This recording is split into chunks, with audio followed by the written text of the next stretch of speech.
Qarlığaşdiki qi.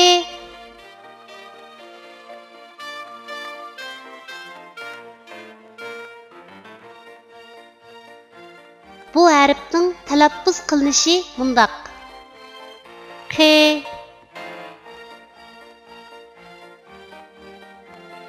Endi bu harfni o'z ichiga olgan misollarni ko'rib o'tamiz.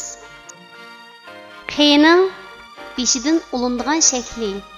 Misol: qo'l. Qining bosh va oyog'idan ulindigan shakli. Misol: chashqan. Qining oyog'idan ulindigan shakli. Misol: qiyiq. Qining ayrim shakli. Misol: qo'shiq.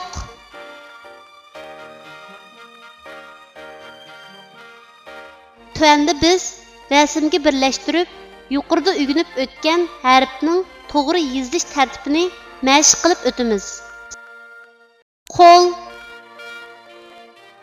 Qi harfining beshidan ulinib keladigan shaklning yozilish tartibi.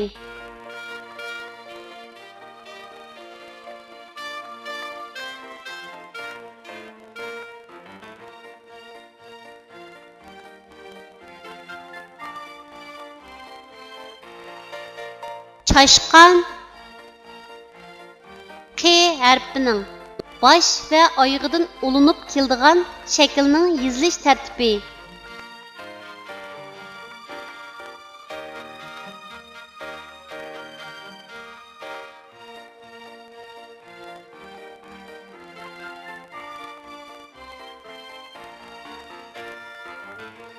Qiyiq.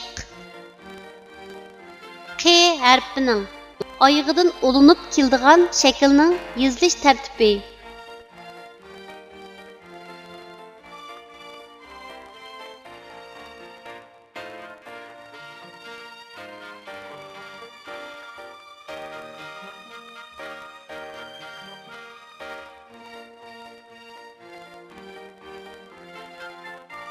Qo'shiq.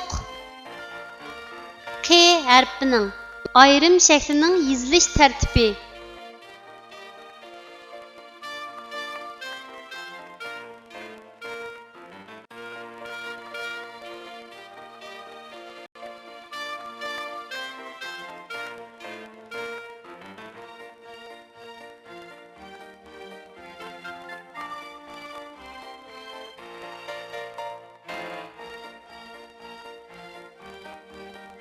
Kichik do'stlar, tuandagi so'zlarni menga aytib o'qinglar.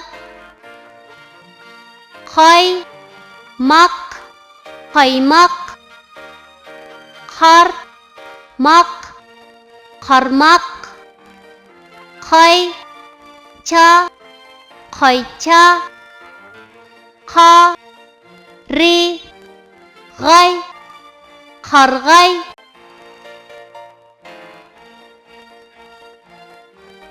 O'qiyli. Kelinglar do'stlar maktabga. Biz tirishib o'qiyli. O'qiganni ko'ngilga kashta qilib to'qiyli.